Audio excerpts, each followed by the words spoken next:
So part three, digital tools.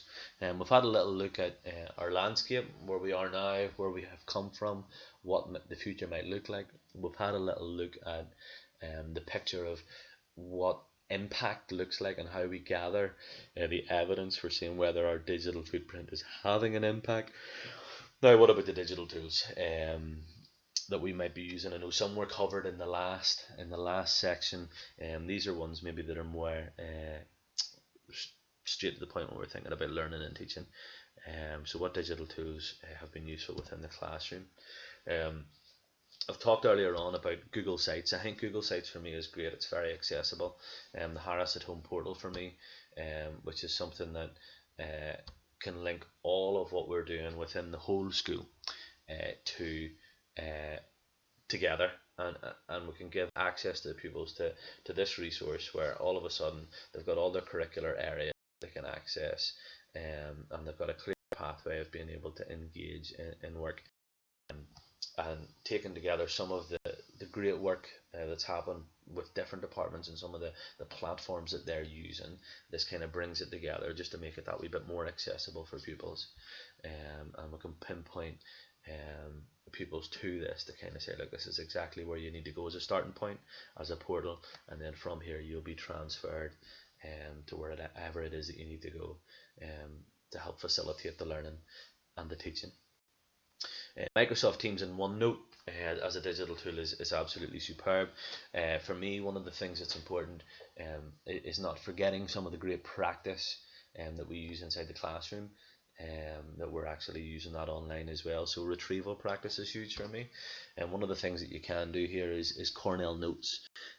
So there's a little presentation we've put together for our specifically higher and advanced higher pupils, but our National 5 pupils will use them too. Thinking about what Cornell Notes are, and as I flick through, you'll see what the pupils engage with here. Talking a wee bit about what Cornell Notes are, you'll see them on the screen there, that little picture, where they put the title and the date of their notes. They've got their main notes, but then just when they finish their main notes, they pick out some of the key points, which then will tie back to the main notes. But they've also got a section at the bottom left for questions.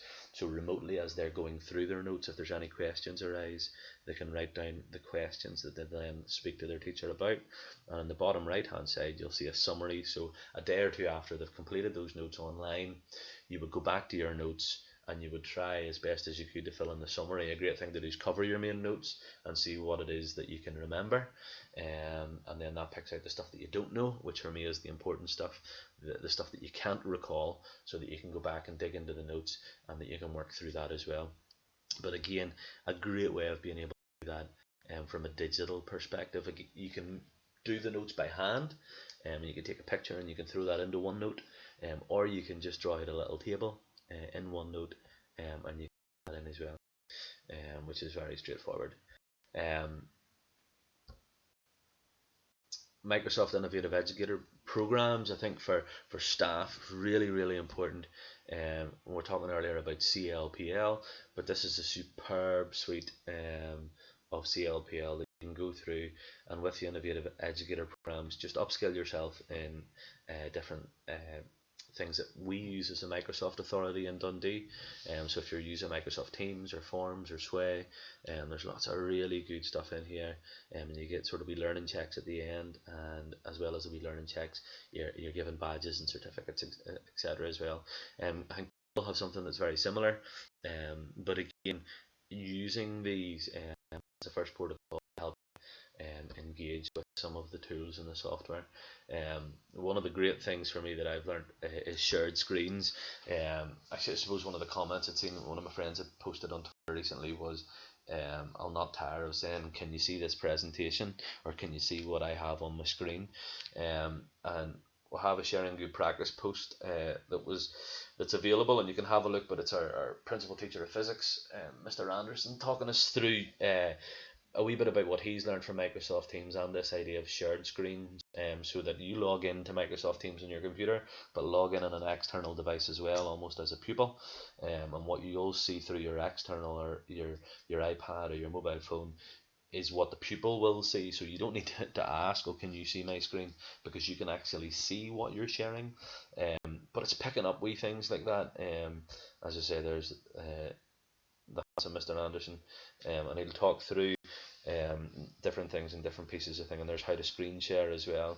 And I just think it's really important, sharing this good practice. But this is one piece of good practice that for me, with Microsoft Teams and OneNote, has made a big difference in my confidence, because I can clearly see what it is that I'm presenting, or if a people's having an issue with engaging with what I'm delivering, especially if it's something that's happened synchronously or live.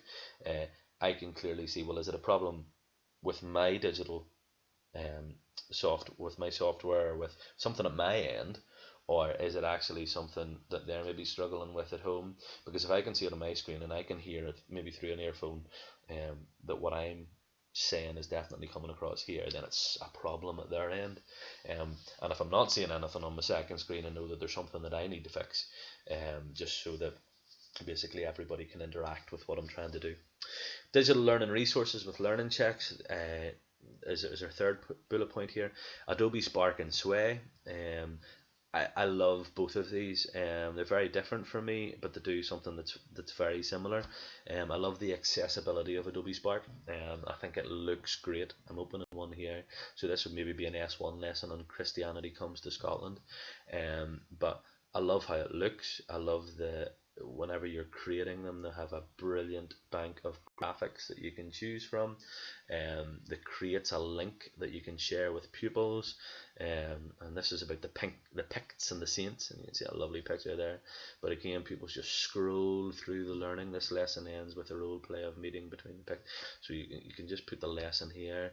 There's your information. You can embed your videos. And it looks pretty swish. And then at the end, one of the things that I've popped in, which is really good, is using a Microsoft form to check for learning, and you just add that in as a link. I'll show you the same lesson, but this time it's done using Microsoft Sway. Microsoft Sway, for me, it doesn't. I don't think it looks just as good as the Adobe Spark. I think you have to work harder to make Microsoft Sway look just as appealing as an Adobe Spark. But for me, one of the things that it does have is the accessibility to the pupil. So you have the immersive reader. You can change the layout of the pictures itself. That's what's going on. As well as that, the other thing that I really like about Microsoft Sway is this little button down at the bottom right, where you can obviously scroll, but you can bring up an overview of what's inside that particular presentation. So it splits it up. So if it's a larger piece of work, this is really, really valuable. And the other thing I was talking about, just to show you here, obviously Microsoft, because they're pieces of Microsoft software, using Microsoft Forms as a learning check, again, just comes in seamlessly inside the presentation. And I think this is really good. I've actually learned this, I suppose, from the Microsoft Innovative Educator Center. When you go through as a teacher a piece of learning, they give you a little Microsoft form as a kind of a self-test. So again, I've done that here, so you can see that people just go through. It's just embedded in. They can go through, can click on the answer, and it tells them how much the question's worth. And then at the end, when they submit the response, it'll tell them how they've done in that particular piece of work. So absolutely brilliant for them seeing progression in their learning and see how they're getting on. And you can add lots of different questions and take the questions slightly deeper as well, using Microsoft Forms. So for me, two great pieces of software there for digital learning resources, and again, learning checks really important for me too. Glow, so we use Glow quite heavily within the school. Pupil support for me is really important, and making sure we talked about accessibility. So within Glow, I have a little tile which is dead handy. You just add that to your you kind of have an app launcher for those that are familiar with Glow as it launches. For those that aren't, maybe just think about how you can support your learners as best as possible in a universal way when it comes to digital learning. But for me, that's a little tile, so that if there's any problems, the pupil just clicks on the tile and it opens up a really snappy Microsoft form, which just says, question 1 is outline the issue that they're having. Question 2 is to give a contact email, and then basically fill in that form, and that pings through using Microsoft Flow, pings through an email to whatever email addresses that you've linked to the Microsoft form. Asynchronous learning, a couple of different pieces of software which are great. We've now got Microsoft Stream, and certain local authorities and universities should have access to that as well. But as well as Microsoft Stream, OBS software. If I click on this, it'll show you the OBS website. So the OBS website is great, and what you'll find is a piece of software, OBS, which basically allows you, this is what I'm recording this on actually, to put a presentation or put anything up on your screen and just basically screen grab and screen record. You can overlay video, you can overlay audio, and you can hide audio then in behind during a presentation. It's absolutely fantastic. But have a little look at OBS software, have a little play about with it. As I said, it's free software as well, which is great. You can use PowerPoint to do something similar, maybe just the functionality isn't quite the same. An AZ screen recorder is great if you've got an Android mobile phone. There are other things that you can use if if you use Apple, but AZ screen recorder is superb for some of the things. If you're just on your phone, again doing the same thing, you can create a little movie by just again using your phone. So if that's all the technology that you have and you don't really have a powerful computer but you've got a decent mobile phone, you can use, say, Google Slides on an Android phone, pair that up with AZ screen recorder and just talk over the top of your slides, which is super for asynchronous learning. And then you can give that to pupils, and you can kind of do it anywhere. It's so portable. The last thing here is interactive classrooms. So Google Slides, we've used to create, or you can use PowerPoint as well, these interactive classrooms. For any teachers that have seen sort of the Bitmoji craze that has been happening recently, and these interactive classrooms kind of allow you to do like a cartoon version of your classroom, but for me they're really important, because it allows for pupils to lead the learning and investigate in the learning a little bit as well. So just as we're waiting on this to load up, some people love them and some people don't particularly like them, and I think that's like anything for me. It depends how you use them, and there's a couple of things that are really important for me as I create my these sort of digital classrooms. I talked earlier about Teach Like a Champion and Doug Lemov, and he talks about having information loops in all of your digital learning. And those information loops, there's 3 of them, and it's an accountability loop, a formative loop, and a checking for understanding loop.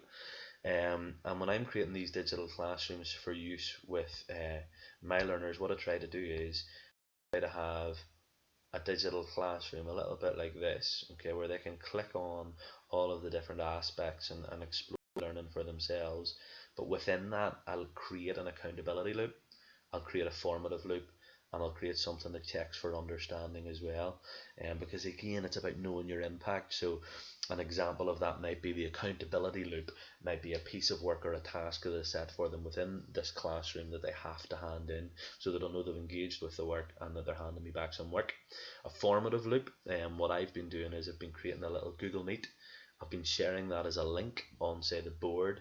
If we maybe one of my classrooms, you would see instead of up here where it says SMH and then the date, what you'll find is you might find just a link to say click here on Friday at 10 a.m. and when the pupil clicks on that, it brings them through to just a discussion with me and the rest of the class, where we can have that formative chat about the learning, which is so important. And then the check-in for understanding, which is really important as well, which is just making sure that as you go through, are you having ways that you're checking the learning that is taking place so that you can be sure that you can then move on to the next piece of learning. So those three things are really, really important. Um, and for me, these digital classrooms allow that, but the thing that they allow is the pupil to lead the learning. So what they can do is they can sort of dip in and dip out of these. They can explore about the room, click on different things. It takes them to different places. And a lot of ours, especially first to third years, BGE, Broad General Education, have found um, in their feedback to us that they like these because they're just a wee tiny bit different. So that's something else. And if you click on the link, which I'm showing you just now, there's a little video with our principal teacher of modern languages. She talks a little bit about how she uses it, and then our fantastic art department have put together some top tips about how to go about actually creating your own Bitmoji virtual classroom as well. Takes a wee bit of time, takes a bit of effort to do it, and there's some other links here as well. But honestly, great. I created one every week for my S1s, and I actually found that it was quite fun creating them as well. But again, it's that idea of workload and time that you have to. Last thing that I'll say about digital tools here is just two things to finish with. What works in one place doesn't always transfer seamlessly to another. So just because something maybe works in your setting or somebody else's setting, make sure that you do the assessment, the planning, before you do the doing. Okay, so that APDR, just to make sure that you're along the right tracks for what your situation is and what your situation needs. Second thing, digital tools offer a wide range of autonomy, so there needs to be a lot of thought regarding how they are utilized. As I've said, those interactive classrooms, if it was just an interactive classroom, you clicked on things and the learning, you didn't think too much about the learning, the impact mightn't be that great.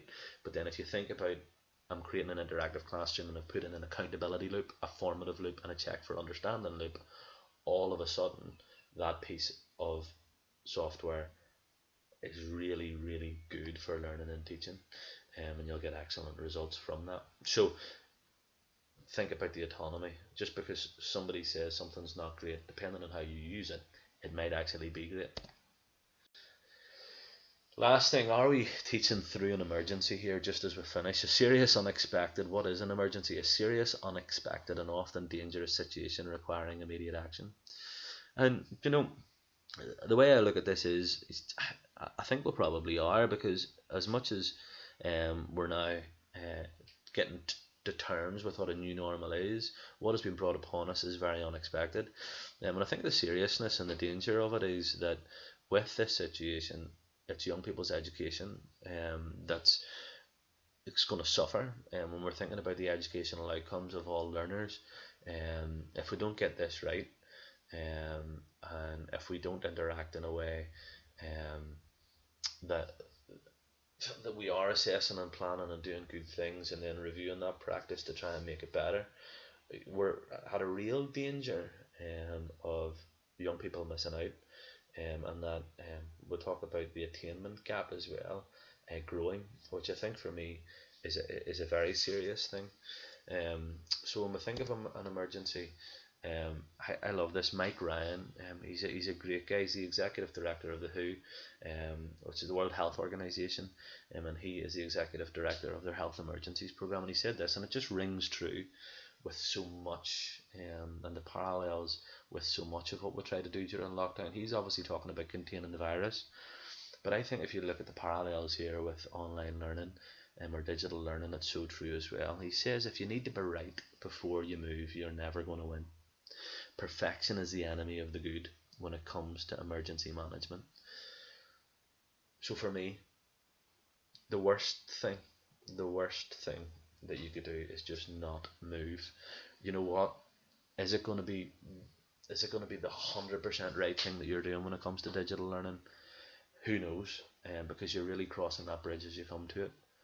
But he goes on, speed trumps perfection, and the problem we have in society at the moment is everyone is afraid of making a mistake. Everyone is afraid of the consequence of error. But the greatest error is not to move. The greatest error is to be paralysed by the fear of failure. And what he's saying is here, you don't just go away and do anything, But you know what? You can't wait for it to be 100% right as well. So I think if you are assessing your situation well, you're working with others and collaborating. If you are trying to put a plan together and you're thinking about evidence, you're thinking about impact, and you're thinking about how you would gather that, and you're doing something that you think is really going to make an impact, and then you're reviewing that to consistently and constantly kind of say, you know what, how can we make this better? Then I'd say move. I'd say move. Don't wait till you think you've got something perfect, because learners are really going to suffer.